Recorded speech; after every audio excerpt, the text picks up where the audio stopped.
Okay, so we can go ahead and get started. And not to pick on anybody, but Jasmine and Nina, I feel like you're our only students here, so we're so happy you are here. Everybody else are staff members, but we still appreciate the support. And if more students come in, I'll definitely let them in. But I just kind of wanted to gauge the room first to see if you guys are comfortable. You can definitely ask questions in the chat. So then that way, if you have anything that maybe comes to mind, or maybe it gets confusing, or you have other questions, or a comment to say, feel free to use the chat during the presentation. And then also, I just kind of wanted to gauge, I mean, are you both first gen students? And you can write it on the chat, or if you want to talk, you can.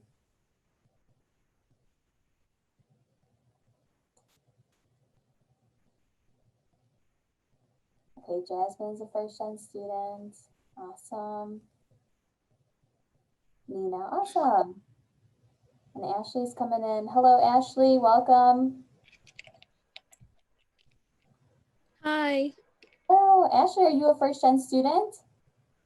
No, I'm not, but my boyfriend is. Oh, perfect. Look at that. And you can help support. The more you know, the better. That's awesome. Thank you so much for supporting your peers, your boyfriend.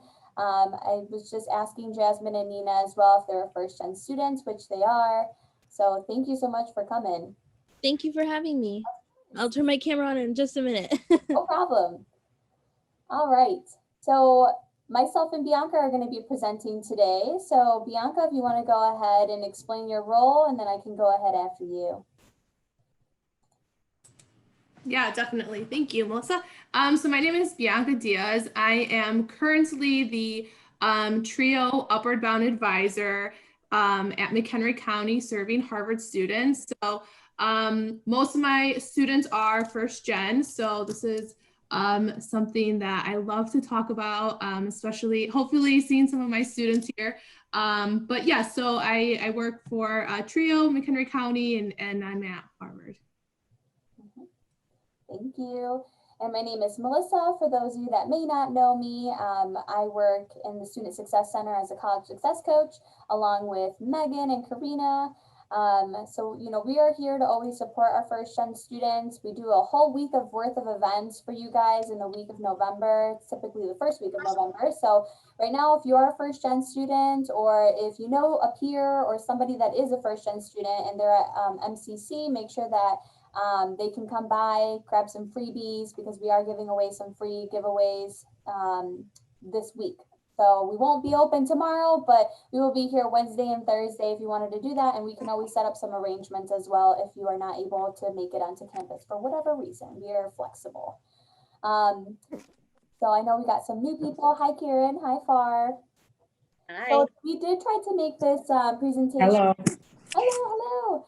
We did try to make it a little bit more engaging, because we wanted to really gauge the room and see where everybody was at with what knowledge they know about being a first gen student, or if you all have questions. So we'll get the presentation started, but just know that we will probably have you interact at some point or another during this presentation. So Bianca, if you want to pull it up for me, that would be great.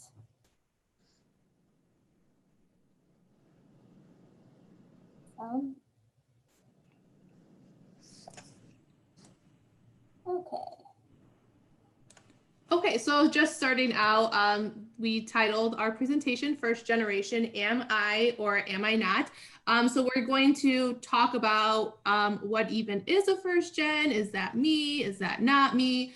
And then just some of the barriers and keys to success. So, and our info down there. But before we actually jump into it, like Melissa said, we do have some activities for you to engage, and we want to see what your ideas are. So I'm going to drop a link in the chat for a Jamboard, and you all can have access to that. So can you see my Jamboard on the screen? Yeah, okay. So I'm going to drop the link, and you all can write, you can draw, you can insert photos on what your ideas are on being a first gen. Oh, I think I sent that to just Melissa. Pardon. Okay, perfect. So I see some of you already on there. So it does not have your name, so feel free to just put whatever your ideas are. Again, you can use the draw function, the typing, or even if you have like a photo or something, you can insert it there.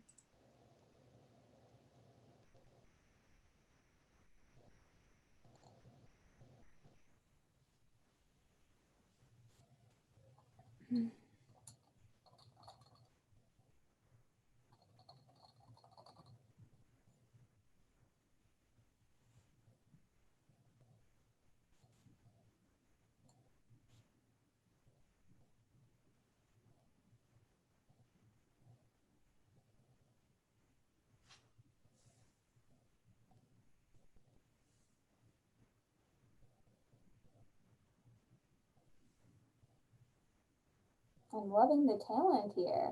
This is good.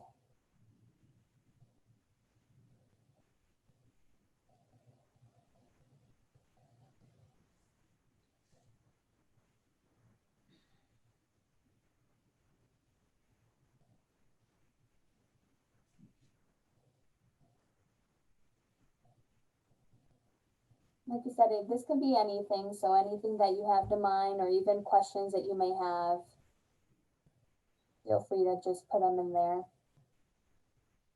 We'll probably give you another minute or so.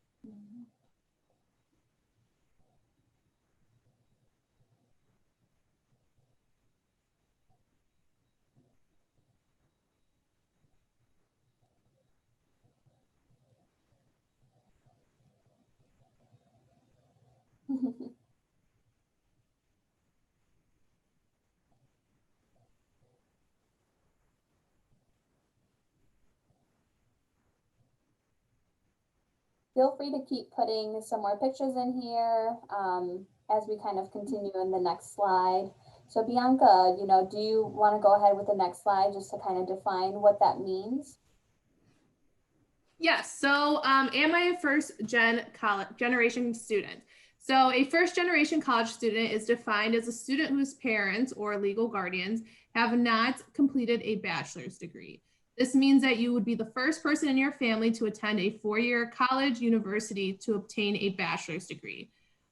Being first generation is a very proud accomplishment, and we are here to support your success. So it can be a little, I think a lot of times, Melissa and I talk about this all the time, just not even knowing when we were in high school that we would be a first generation student. And nowadays we see, first gen week or first gen offices, right? So it's something that, we just want to make sure that students know that this is a thing. You aren't alone. I saw some pictures and memes, and it can be confusing. So definitely just want you all to know what it is, what it means, so you can determine if that's something that applies to you.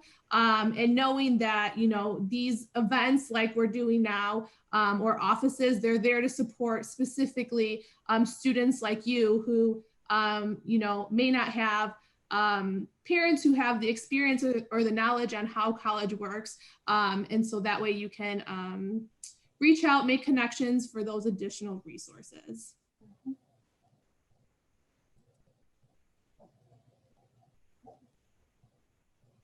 And so when looking at first generation college students, there are three main barriers that we see those students facing. The first being college readiness, which I will talk about a little bit. So just having that academic and practical knowledge of school, right?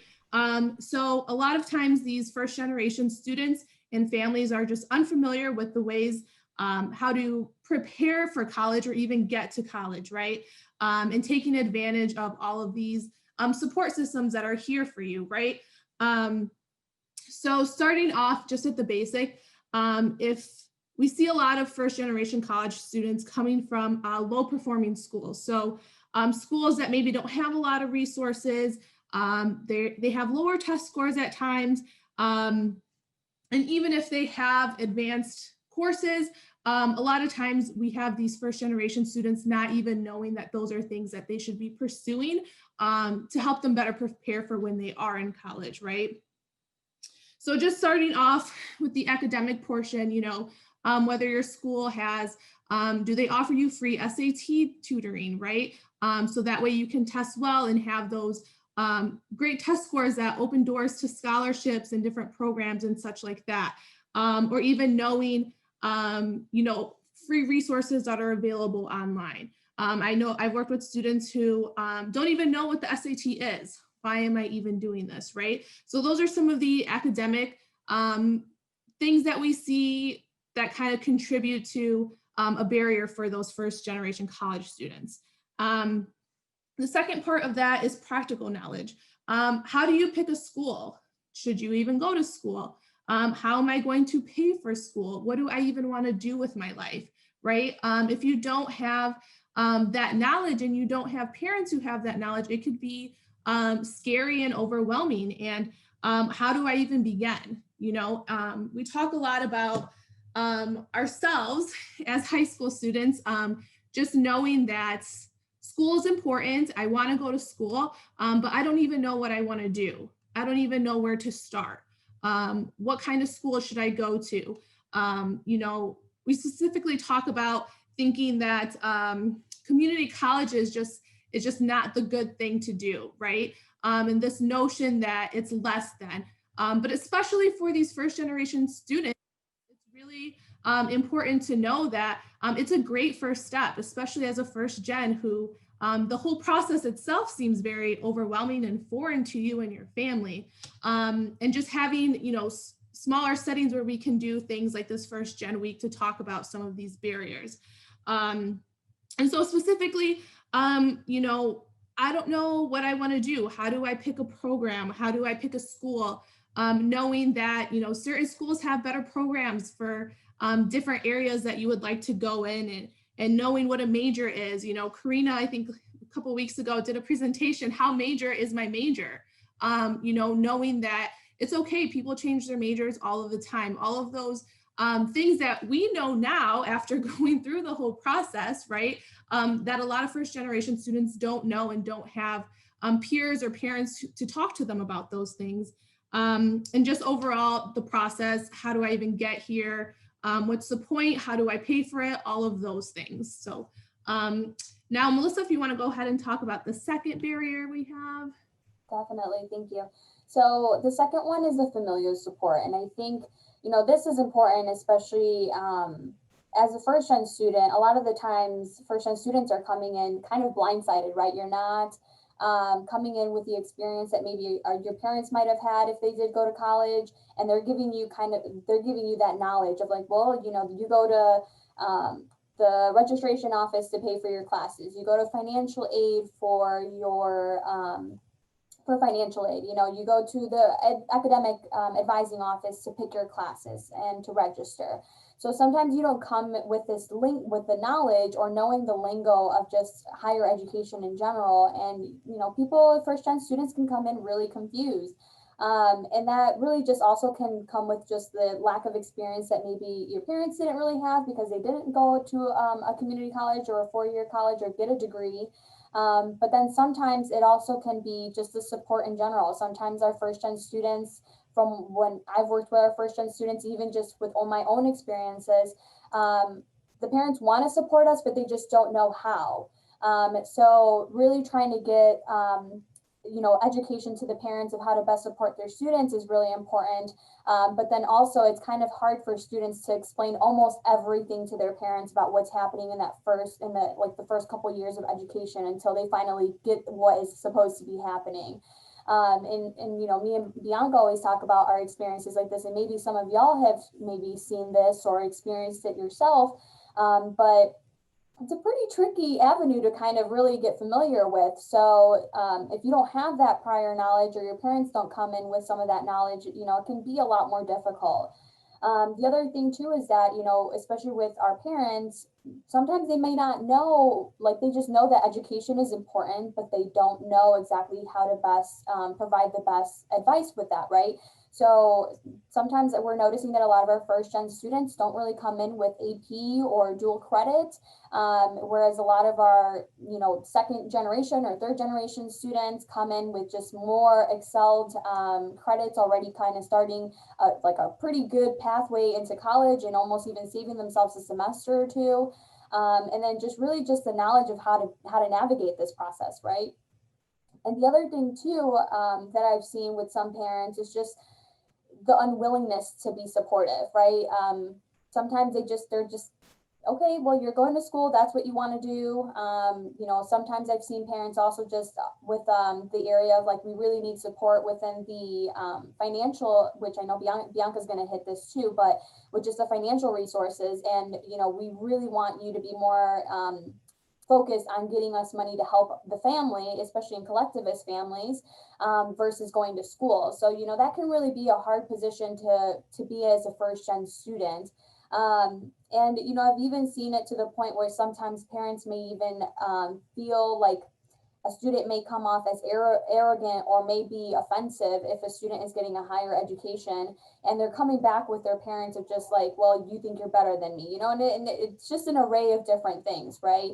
And I've seen it all, so it's just the best of making sure that we are providing that support for our students and knowing that support services are here for them, whether maybe their parents are really, really trying to help and they just don't know how.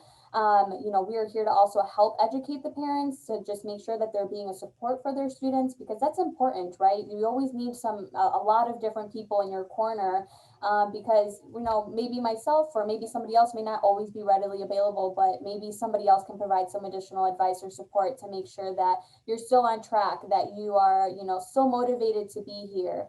And that's where that family piece really can hit that niche for our college students, for our first gen college students.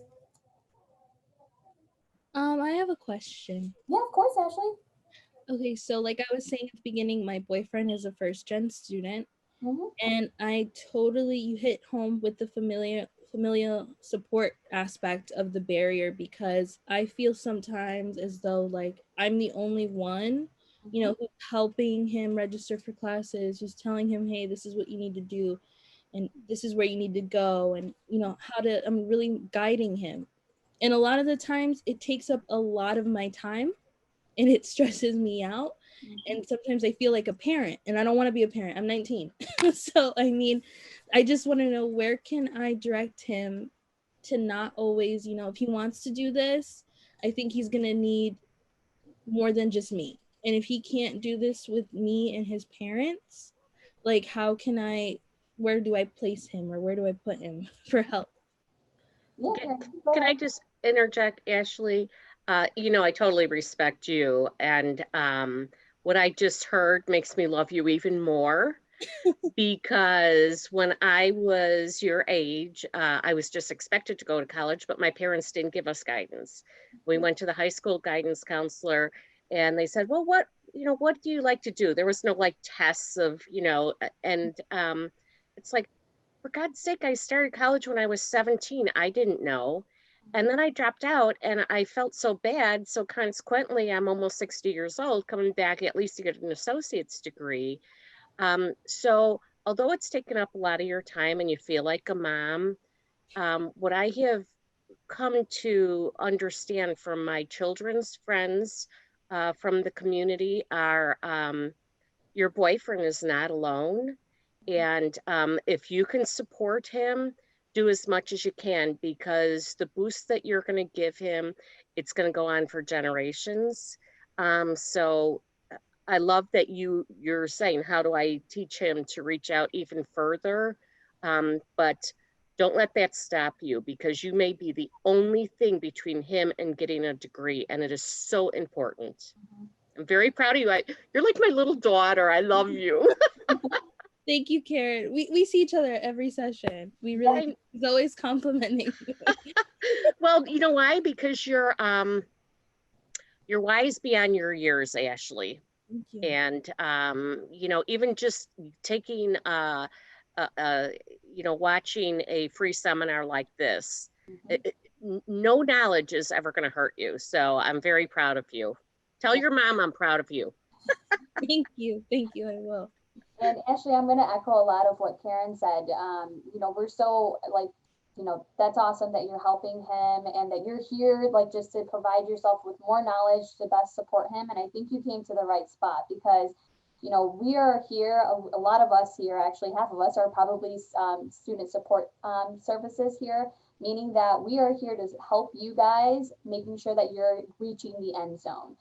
So I know that everybody, I don't know if you're familiar with the Student Success Center, but we tag team on our students so often. We kind of like say, okay, go to Megan if you want to get involved, or go to Melissa and Karina if you just want additional assistance in like time management and just trying to make sure that, if you have a mentor, we can help you with stuff like that, or just even navigating the college process.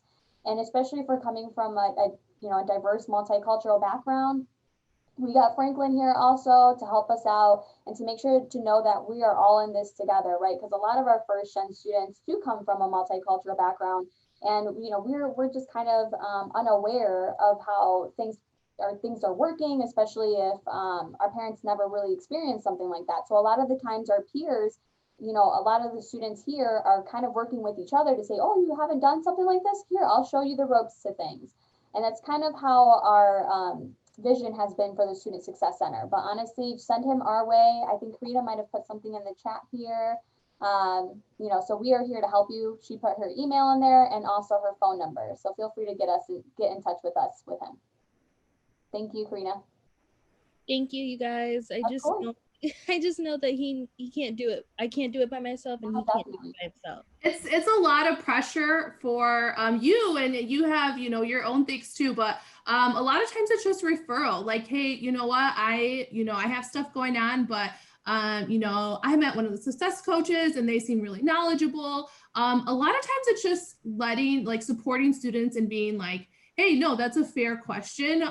Let me direct you to someone who will be able to answer and really support you and give you maybe more info than I'm able to. So don't put so much pressure on yourself. I think it's great that, you're supporting him. But a lot of times it's just a matter of, referring students to a success coach, or just go to the Success Center. Maybe there's someone there who can help you. And I think a lot of it is just like also acknowledging and knowing that you're a first gen. So Melissa and I talk about it all the time as our own experiences, like, hey, like just knowing that you went through this the same way I did, and helping each other and talking about our experiences.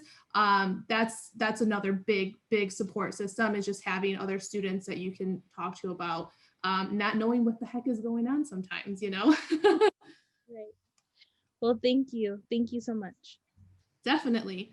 Okay, so we'll go into the last barrier that there's plenty, right, but this is the last big one that we're going to touch on, and just like financial stability. So specifically looking at how do you even pay for school? And I know Melissa touched on it a little bit when we're talking about families, and sometimes there's that sense of, as a first generation student, of being like arrogant, like you think you're better than us. How are you even going to do this? It's impossible for you, right?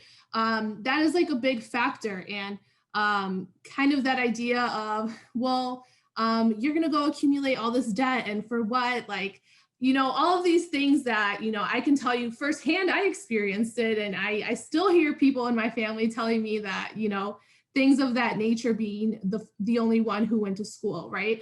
And so it creates this stigma that it's a long process. It's going to cost you more than what you're going to get out of it, and just not even knowing where to start with that, right?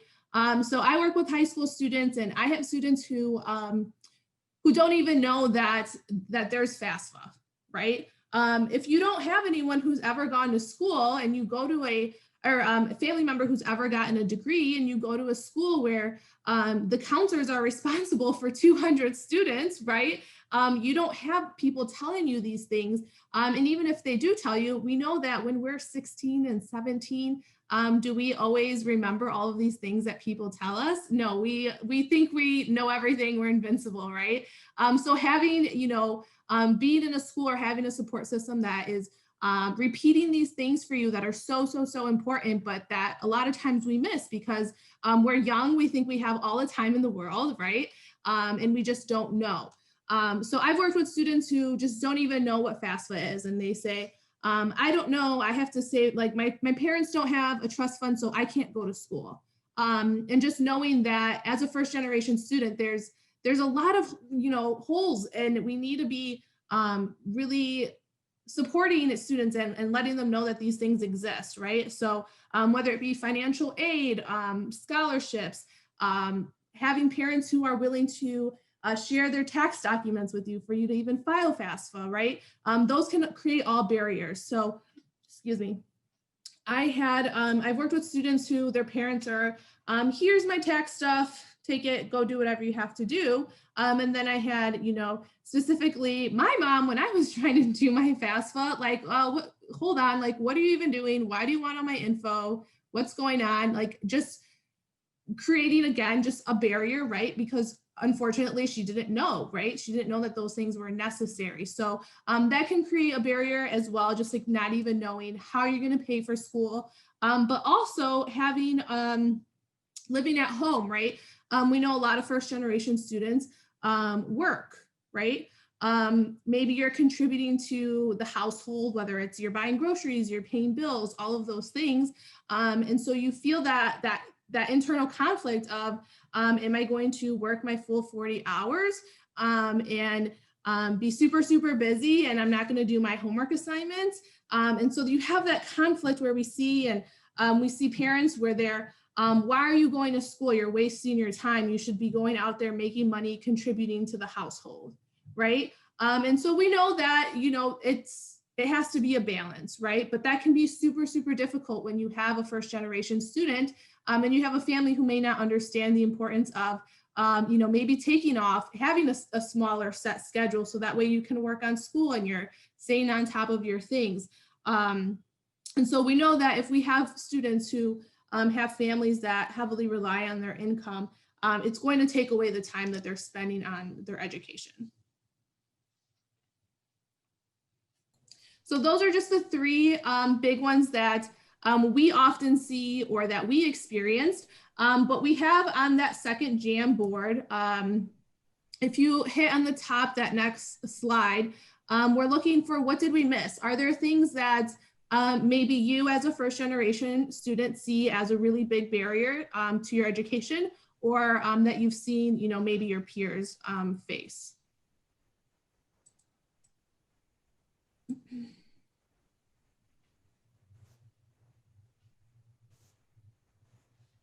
So let's see if I can pull up that Jamboard.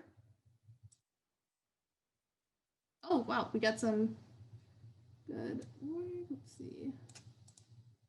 Okay.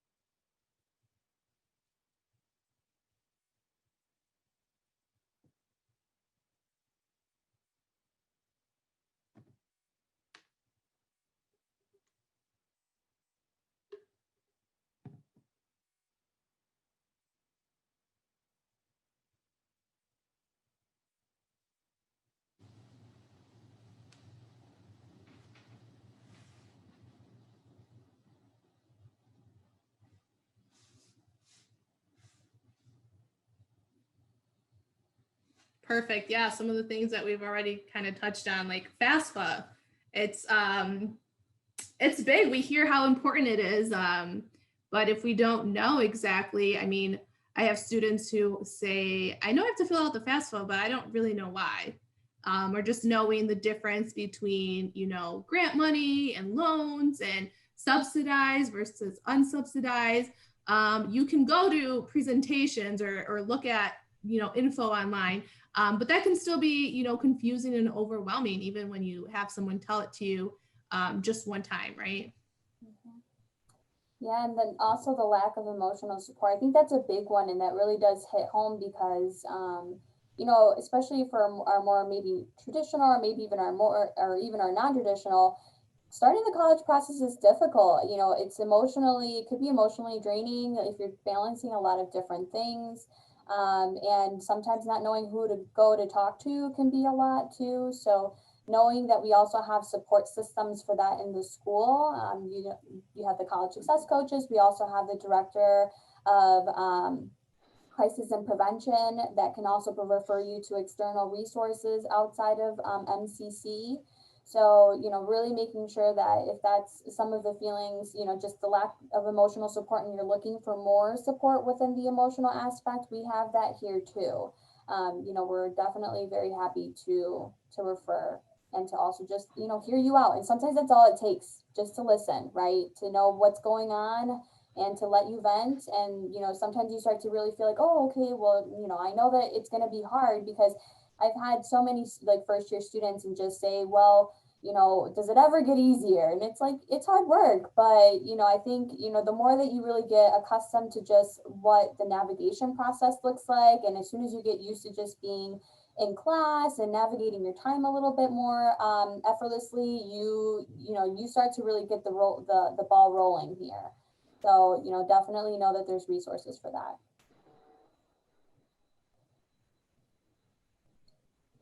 Okay, so figuring out career major, yeah, that's also a really big one.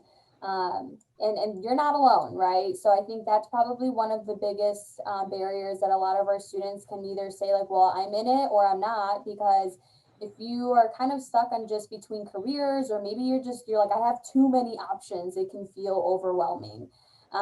So just know that we do have also services for that as well. We have our career services and other support staff members that are here to really just help navigate that process. You know, and that can be a lengthy process, and it can take a lot of work on your effort too. Just kind of knowing what that pathway may look like, because you may go into saying, I'm dedicated into nursing, and all of a sudden we provide you opportunities, and you know, you're like, okay, let's do a job shadowing opportunity and see if you really like nursing. You're like, oh no, never mind. I don't want to do that anymore, right? So open yourself up to some of those opportunities if you know that they're there, or learn a little bit more if there's workshops about, you know, things like that. I know that one of my colleagues, Amanda, which I think she's on the soccer study table Zoom here too, you know, she provided a health professionals panel, and, you know, that would have been a great opportunity for those that might be interested more in the health profession to hear exactly from the experts and saying, hey, this is what my field does in the nursing field, in the PTA and OTA. So, you know, we definitely plan to open up more workshops like that. And now that this Zoom world has opened up more opportunities, you know, why not? So that's a really good one. Thank you for sharing that.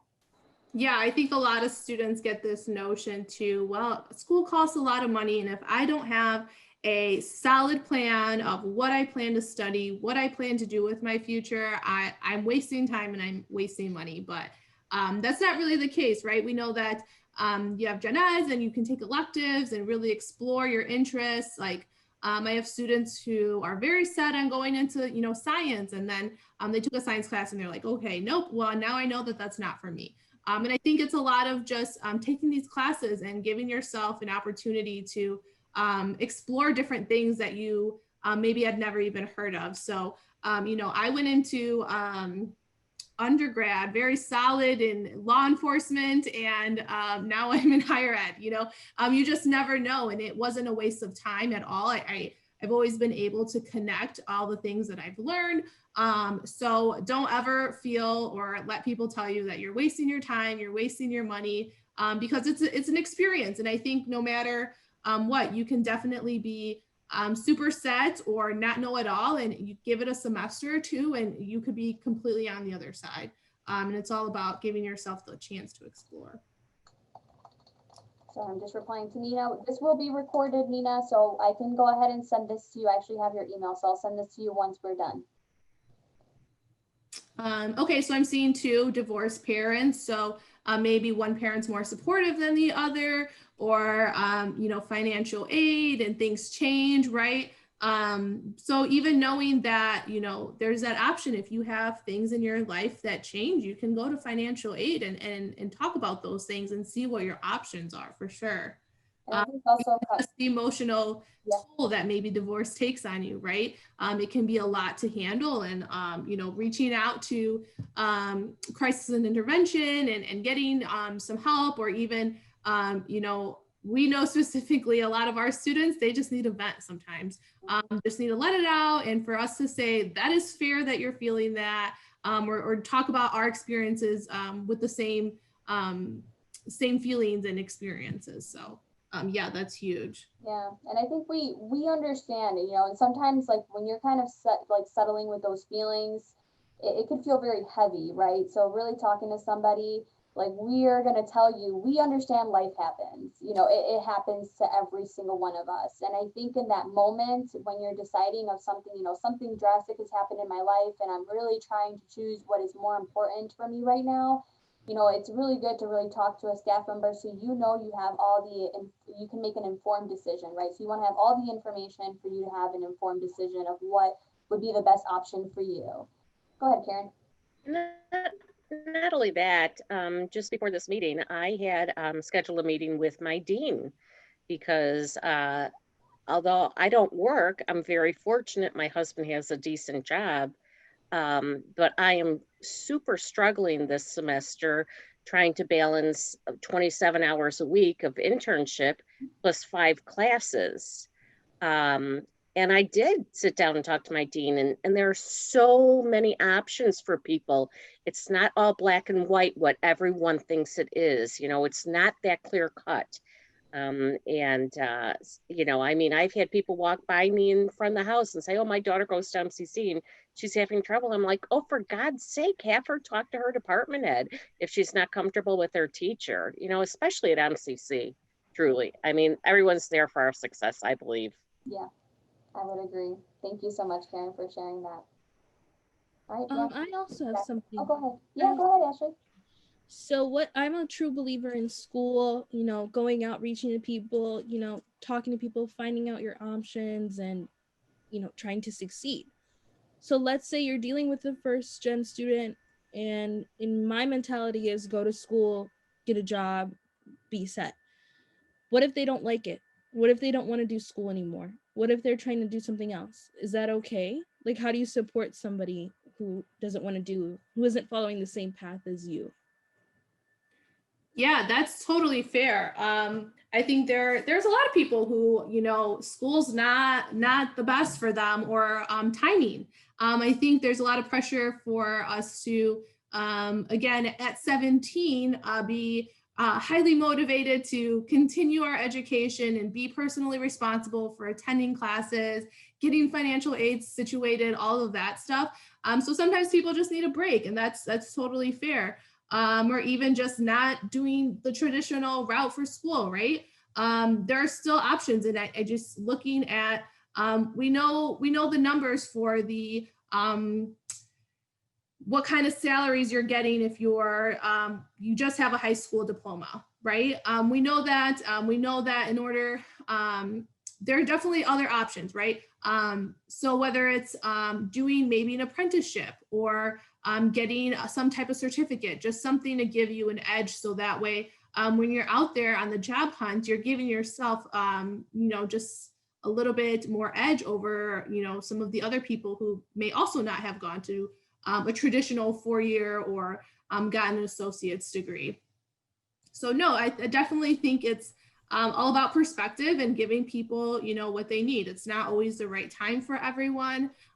Maybe there are things that are going on in their personal life that are going to keep them from actually being successful or having that level of motivation that they really need to succeed. And that's totally fair.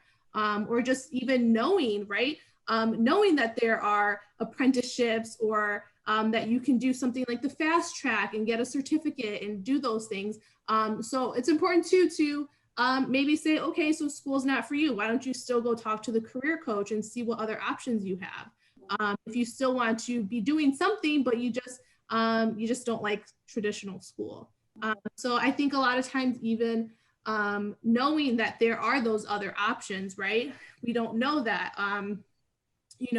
Looking at the way we have a lot of middle-class families with degrees, how they raise their children to ask those questions and, be comfortable talking to people in positions of power, as opposed to, families of working class, low class, where we're kind of like, no, let's just like not do that.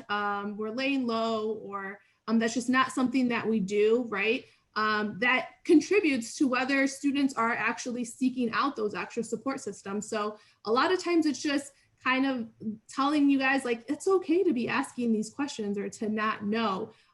You feel like you can't ask, but it's totally fair. And you just sometimes need to be just ask that one question, and then you're referred to Melissa, and she's referring you to the career coach, and they're referring you to this other organization. And it just takes that one step to ask the question and get people situated, even if it's not in that traditional school setting, right? Thank you so much, because that really just clicked for me. And Karen, I also saw your comment. It was very helpful. Because I came from a middle-class family, and I'm proud of it. My parents went to college. They told me to speak up and speak out. And I think that's why I am where I am today. Mm-hmm. But again, with my boyfriend, who wasn't in the same situation with me, it's very hard. I'm tugging him along with me, and I don't ever want to be judgy. I don't ever want to be judgy. I don't want to be harsh. I want to be understanding. But sometimes after a while, because we've been dating for almost 2 years now, it's like, oh my God, we've already talked about this. Why are you asking me this? I don't ever want to be that person. But if he doesn't, it can be challenging. It can be challenging. And if he doesn't want to go to school, I'll support him all the way. As long as he's not doing nothing. Yeah. We have a problem. But if he doesn't want to go to school, that's fine with me. Sometimes it's just a matter of time. And I think sometimes even just seeing someone who is like us succeed, right? That's really a lot of times just what we need. I think, I can speak for, myself, and I'm sure many other students, where it just seems so unattainable, because this idea, this concept of someone who looks like me, grew up like me, and now has gone through school, gotten degrees, and got a great job. It seems so far away in distance, and especially growing up where you're told, lay low, like, don't be asking too many questions, don't put our business out there, right? It's ingrained in you, right? And then a lot of times it just takes practice, or seeing our peers do things who look like us, came from the same school, right? Doing these things and being successful for us to really feel that it's attainable for us. So yeah, it's fair. It can be challenging, but I would just say be patient, be supportive, and do what you do. And I'm sure that your support will just kind of influence him a lot. Thank you. I'm gonna stop talking because I don't want to hold up the presentation. So no more questions from me over here. So I'm gonna stop talking. Okay. Thank you so much, Ashley, for your input. It's always so great. Yeah, and definitely if you think of other things, again, these are just like the three main ones that Melissa and I really felt were heavy barriers for ourselves or the students that we work with. But feel free to add to that. So that way we kind of know some other things that maybe we're missing because again, you guys are a whole new generation, and things are way different for you guys than they were even for us. So definitely keep adding to that.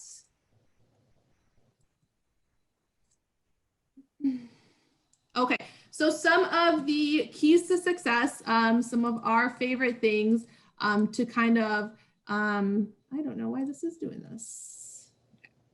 Some of our favorite things to kind of make sure that you are successful as a first gen, even with all of these big, heavy barriers, right? The first thing is know you belong. So like I mentioned, just knowing, coming from a family where that's not something people do, going to school, going to college, or having these dreams of these foreign careers that maybe no one else in your household has ever heard of, right? It can be very, very intimidating, and you can feel like you don't belong. So specifically, this is called imposter syndrome. It was one of my favorite things to talk about. Knowing this, having these doubts about yourself, whether it be doubting your skills, your talents, your accomplishments, and feeling like those things happen to you just by luck. Like you're in school just because you got lucky or someone made a mistake, or you got that scholarship just because it was an error, or maybe eventually you're going to realize that, oh my God, I'm a fraud. I don't even belong in this classroom. I'm not ready to be here, so I shouldn't be here, type of thing. So I'm going to play a quick video on imposter syndrome just to give you guys a better idea. Can you see my YouTube screen? Okay, perfect. And I think I have to.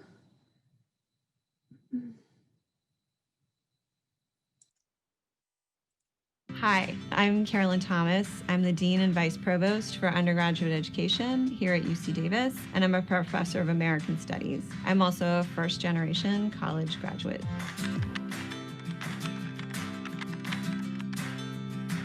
I think imposter syndrome is when you feel like there are a lot of signs around you that you're succeeding, but inside you feel like maybe that was just a fluke or an accident. I think the most powerful place it comes from is probably within yourself, maybe because where you come from, or maybe because of your own family background. And then I think part of it is from your environment. It really can hit you pretty hard when you go to a place where people don't look like you and they don't talk like you. A lot of times your parents, they can't really help you, and you feel like you're having to figure this out for yourself. Exactly what you're supposed to do here, that's really been left for you to figure out, and other people just understand what's going on, and sometimes it can make you afraid to ask. When I went to college, I went to my local school. I felt like I fit in. When I went to graduate school, I was suddenly with a lot of students who had very elite educations. And so I remember going into graduate seminars and feeling like I had these questions. Everyone was talking and sharing their knowledge, but I kept wanting to know, well, why? Why is this knowledge helpful? So I think it took me several years in graduate school before I just realized, like I'm paying for this. I need to get an education, and I can't keep pretending that I know. I need to just ask questions. When you don't know something and you have questions, that you really need to have the confidence to say that out loud. We have 45% first-generation students at UC Davis. When you have the courage to ask your question, you will be helping others. So don't think about it like you're afraid of looking dumb. Think about it like this is a place where we're here to learn. And when you have the courage to say, I want to learn, teach me something, many people will step in to help you. The other things that you don't know about UC Davis or what you want to study, we're here to teach you those things. Just ask. Okay, so that's one of my favorite videos on imposter syndrome. It's kind of brief, but it has a lot of info in it.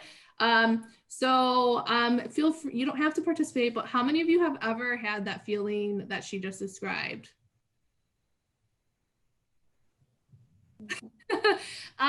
So yeah, I can tell you guys in being a first gen, and once I got to college, I was like, what the heck am I doing here? I have no idea what I'm doing. Everyone around me seemed to have a much better grip on what was happening. And I just remember feeling like I'm going to be the next one who leaves because I don't know what I'm doing. I don't belong here, right? And so those feelings, it can feel very isolating, and it can really be overwhelming. So again, just talking to other first gen students, it makes such a huge help. Once I finally felt like I had a grip of things for undergrad, then I went to grad school and I'm like, holy moly, these feelings are back, right? And then Melissa and I, we talk about it being first gen professionals now, right? Having this idea of, oh my goodness, like, should I even be presenting today? Do I actually even know anything? But those are just feelings of being an imposter syndrome, right? And so a lot of people deal with these all the time. but a lot of times it's just a matter of talking. So, Melissa and I joke around all the time where if I'm having imposter syndrome or she's having it, a lot of times we just have to kick each other in the butt. Like, no, you have the experience, you have the knowledge, you know what you're doing. You're just feeling that imposter syndrome. So knock it off, right?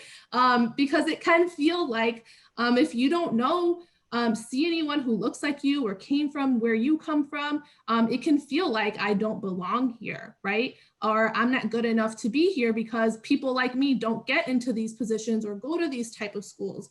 And it's totally a normal feeling that I think a lot of times, again, just reaching out to mentors or your peers who are in the same situation and just having those people give you pep talks and let you know that no, you're in this place because of all the hard work you've put in and all of the great things that you've done. So knowing that you do belong there, there's a reason you're there. You may feel these feelings of imposter syndrome, but you can definitely combat them. And then the next one that we'll go over with will be for self-advocate. So with this, self-advocating doesn't just naturally happen. A lot of the times, like Ashley, like how you were saying, you've been kind of reinforced to speak up for yourself, to ask questions, but that sometimes it's a skill that needs to be learned, right? And I can vouch for myself that that was definitely a skill that I had to work very, very hard on, to continuously ask questions or to challenge myself to even just raise my hand once or twice in class, because if I didn't, I was just kind of sitting in the background minding my own business. And you really do need those skills, going into college. And then once you kind of start being a professional, that it's important, right? All of this really starts to mesh together.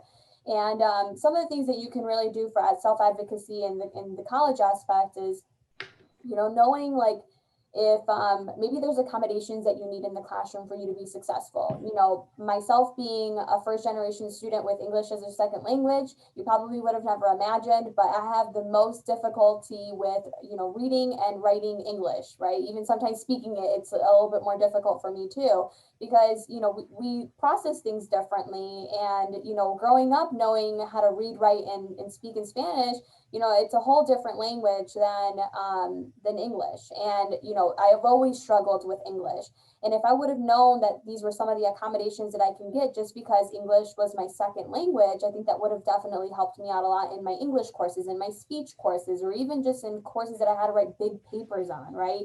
I've always remember I just kept using my thesaurus, and I'm just like, what word can I change instead of using this common word, right? I didn't know any big words. But these are accommodations that we can do for our ESL learners. And then also if you have any visible or non-visible disability, right? If you know that there's something that you tend to struggle with, or you had an IEP in high school, or even sometimes you just get really, really high test anxiety or things like that, we're here to accommodate you in those areas. And, we have a full office, the ADS office, which I'll, be showing you some additional resources later. But that's an office that you would go for additional accommodations in your classroom, because that is possible. The other things which actually Karen touched on a little bit earlier is, speaking to your instructors. And if you don't feel good with talking to your instructors about things, talk to the deans. There's a hierarchy of things when it comes to stuff like that. So, if you're hitting the instructor and you're not getting into an area of agreement, right, that doesn't just end there. You can keep going up and just saying, okay, well, I've talked to the dean and we didn't come to an agreement. Well, let's talk to the next person after that. And I encourage you to do that, because don't be scared, because like I said, at the end of the day, we are really trying to hear you out and, making sure that you're succeeding in your classes. But, things like that. I mean, I've seen students have, I think one of my students at one point had their grade, they saw a different grade versus on their Canvas versus on their final grade. And they're just like, oh, well, maybe that's just my grade. Maybe I really didn't pass this class. And I'm like, but it says something different on your Canvas page. What do you mean? Let's try to talk this out. And it was true. The instructor put it in wrong. So, it's things like that. If they would have just let that go, they would have not had a passing class. And that would have been something that they had to retake, wasted more money on. And it's just, that's just something that you really want to be speaking up with. So if there's any challenges that maybe you're encountering, and it happens, right? It happens to the best of us. Sometimes if we're, we just got into an accident and we weren't able to make it into class, you know, make sure you're informing your instructor about these things. Or if there's a family emergency, a lot of our instructors are very, very understanding and they really want to see you succeed. Nobody comes to school to see you fail, right? So talk to your instructors, talk to your deans, and really advocate for that area. Even if you know maybe it was your fault, maybe it might have slipped your mind that you forgot an assignment or a test, or you woke up late and something just happened, right? Advocate for yourself in that area. Yes, Karen. Can I just add, our daughter goes to UIC, and it's much different, Ashley, and whoever else is going to be transferring to a 4-year, because it's not as warm and fuzzy. But I continually reminded our daughter, because we don't pay for our son and daughter's school. They pay for their own, all their books, their tuition, everything. And I said, you got to remember that every time that that professor does not want to speak with you, you can remind him that he earns his salary by the tuition that you pay him. Mm-hmm. So you have to just always have that confidence to know that those people are there to work for you. And I think that you need to have adults like me remind you of that. And Melissa and Bianca, it sounds like you guys probably were timid and probably wouldn't do that at all. And my daughter actually stood up to a professor and said, no, this kid's coming back here twice. At the times that you told him, and you can't tell him you're not going to see him. My daughter said, you're going before me. Mm-hmm. Proudest day in my life, but you've got to remember that they work for you. Mm-hmm, definitely. Yeah, that's always a really good reminder. And thank you for bringing that up. I mean, you know, we are here for you, honestly. And that's the other thing that I wanted to mention with another resource is that, you know, there are things if you're going through specific challenges or barriers, you know, whether that's, you know, maybe you don't have food, maybe you don't have transportation to get to school. Maybe your financial, you know, your financial situation is just really at a pause right now and you had some other bills to pay. You know, each institution is different, but at least at MCC here, know that we got a lot of different resources for those things for you to continue coming to school, right? And it's just a matter of asking a staff member and saying, hey, like, you know us now, so you can feel free to come and talk to us. But, you know, we're here to help you until the very end, and we're going to do everything we can to get you to the finish line. So just know that there's resources out there, and most institutions have these. So I would definitely recommend to seek those out. And this is where you really use that skill of self-advocacy and searching some of these resources out in either your current school or your transfer institution too. Yes, definitely. And so that kind of leads us into our next one. So mentorship and engagement. So mentorship is one of my favorite things as well. Mentors are definitely people who can help you learn how to self-advocate, right? And especially through when we have students in situations where maybe you don't have a super supportive family, right? Having a mentor or a group that you're involved in, be supportive and know your story and know how to support you when you need it is so important. And just having someone that you can feel confident talking to maybe about those financial issues or trouble with transportation, right? Those aren't things that you know, we feel comfortable talking about a lot of times. So having mentors and maybe peers from a club we're involved in that we feel comfortable talking to those things about so they can direct us in the right direction. So, and mentorship is specifically, right, they can help you with school, with directing you to the right resources, but also helping you get those connections to the field you want to go into, right? If we don't have parents who are involved in the business world and they don't have friends that they can connect us to make sure that we get awesome internships and experience that we can put on our resume to give us an edge when we are looking for our positions, right? So I always mention, you know, in college, especially first gen, not knowing what I was doing, having those feelings of imposter syndrome. I got an on-campus job and my student supervisor was a grad student and she became my mentor. I went to her for everything. Anytime I had those imposter syndrome feelings, I went to her. Anytime I was having issues with financial aid, I went to her, talking to her about having, you know, unsupportive family or having these weird things that I felt other people might not understand, but at least venting to her, right? So she could say, no, that's fair. You know what? I actually experienced those same things. So I had this mentor that I saw as a grad student. I thought she had everything together, and you know, she seemed like she had the perfect, you know, life and school and all these things. And as I was opening up to her, I realized that we came from very, very similar backgrounds. And it was so incredible to have someone who had achieved her undergrad, had gone to grad school, figured out how to manage financial things without parents who were able to support her, and have, you know, people at home who thought she was nuts for going to school because no one in her family did that, right? So it was so helpful for me. She helped me with my grad school applications, did my recommendations, you know, directed me to a nonprofit organization that I volunteered for and eventually did my internship, who did my recommendation for this job I'm in now.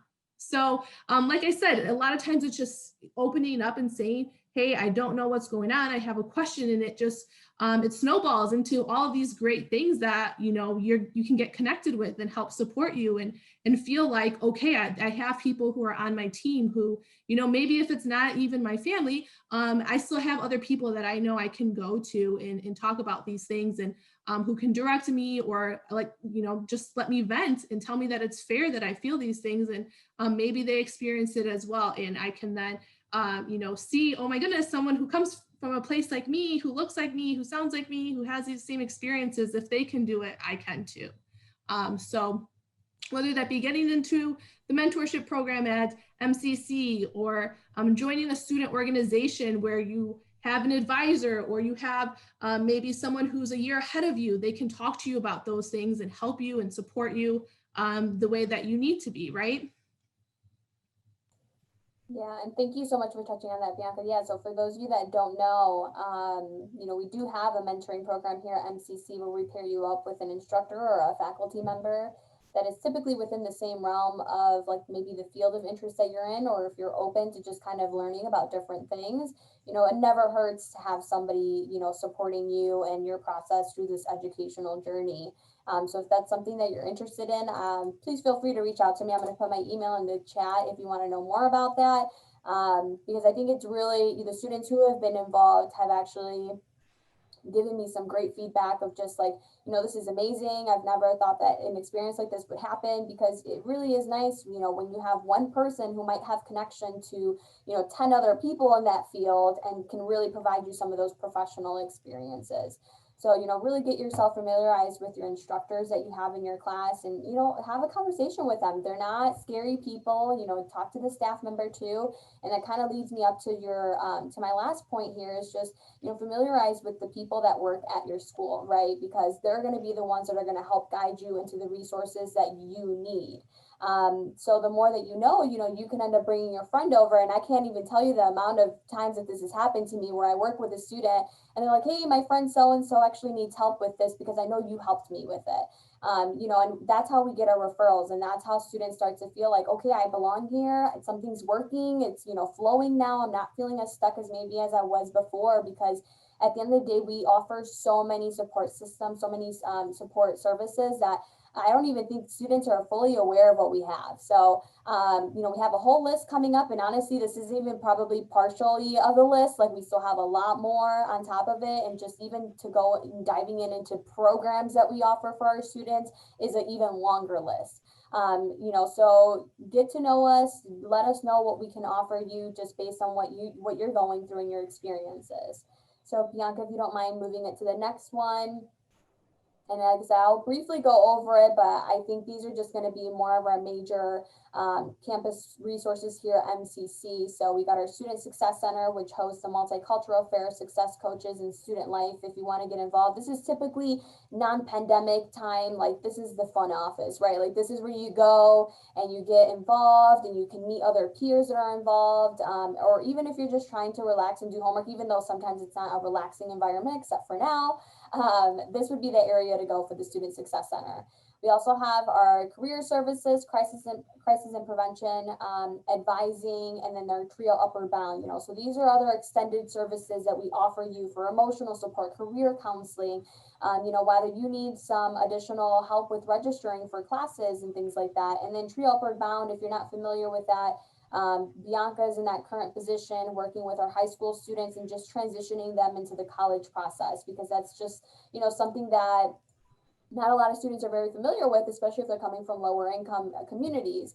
And the Tree Upward Bond also offers a lot of our community college students a lot of mentoring opportunities to do with the high school students or volunteer opportunities. So I would definitely reach out to Bianca if you're interested in things like that too. And we also got our SAGE Tutoring Center, which I always recommend to use. Learning and retention specialists, access and disabilities, student veterans offices, and our student navigators, which are all currently instilled in each class that you're currently taking as just additional resources and support in your classes. So we got a lot going on at MCC, and like I said, this is a lot already, but we even got some more other programmings that we offer our students too. Yeah, these are just kind of our, I would say these are when you're just like, I don't even know what to ask or who to ask. These are some good places to at least start, right? And again, like Melissa said, it's just a matter of sometimes it's just, okay, well, now I know exactly where to direct you to, right? So these are just a lot of good starting points. Mm-hmm. So these are specifically MCC resources, but as first gen, former students, now professionals, there's just so many amazing outside resources to help you with some of those other things. So we have a list here of some of the things that we love. So I have some podcasts. So First Gen Journey and How to College First Gen. So these are great podcasts that a lot of times it can feel, sometimes if we don't reach out to those specific resources, but we just kind of want to hear stories from people like us who've been there.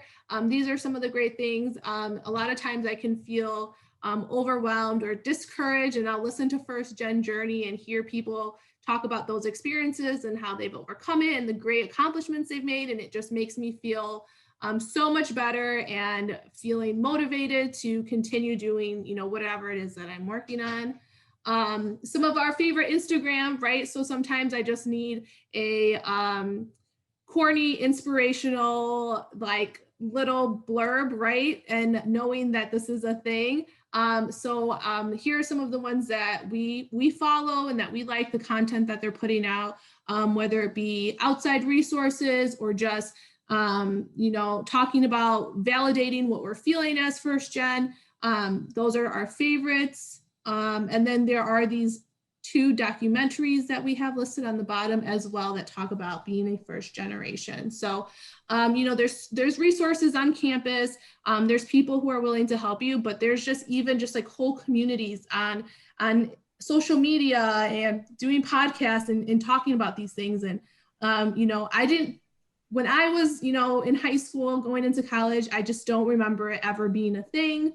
Or having, whole offices or whole week dedicated to being a first gen, right? But now it's really coming forward, and people are acknowledging, recognizing, doing things like First Gen Week. And so it's really, really great. And I love the podcast. I love the Instagram accounts. I think they do a really, really great job of just reaffirming, that we can still do these things, even if we're the first and we're confused and we need extra support, it's still doable.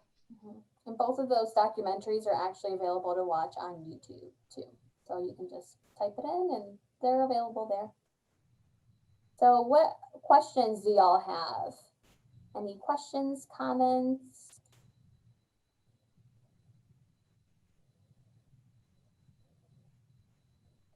No, okay. No questions? No questions, but this was really helpful and I learned a lot and I took notes.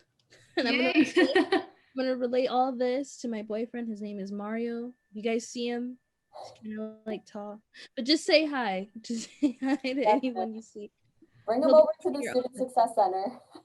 He'll be coming. I'll drag him. I'll drag him over there Wednesday. Thank you so much, Ashley, for coming. No problem. And we also have, like how Bianca said, we have a full week of events happening. So if you're not registered for some of the events, I know that our Wednesday event and our Thursday event do require registration. But I'm going to put the link here to all of the events that are happening this week. So it just, if you want to search on there, that's going to take you straight to our MCC page with all of our first gen events. The registration links are also there too. On Wednesday, we're going to have an awesome speaker that we actually, Bianca and I ended up meeting at Ushly, the conference that they do on an annual year. They do it. It's super huge and it's mostly for our Latinx students, but anybody's invited. But he had an astounding story, and I thought everybody needed to hear it. So, we're really excited for him to show up on Zoom on Wednesday. And then we are going to also have our professional first gen panel on Thursday, and we're going to have some trivia and things like that too. And if you are a first gen student, make sure you stop by the Student Success Center to pick up your freebie. We have a t-shirt, hat, and then as well as a water bottle that you can pick up. So make sure that you're sending your peers if you know that they're first gen too. But thank you so much. We appreciate your supports. This was awesome. We got a good turnout. So thank you for coming. All right. Well, bye y'all. Have a good day. Bye. Thank you. Bye. Thank you all for this wonderful information, really. Yeah, definitely, Nora. Good to see you. It's good to see you too.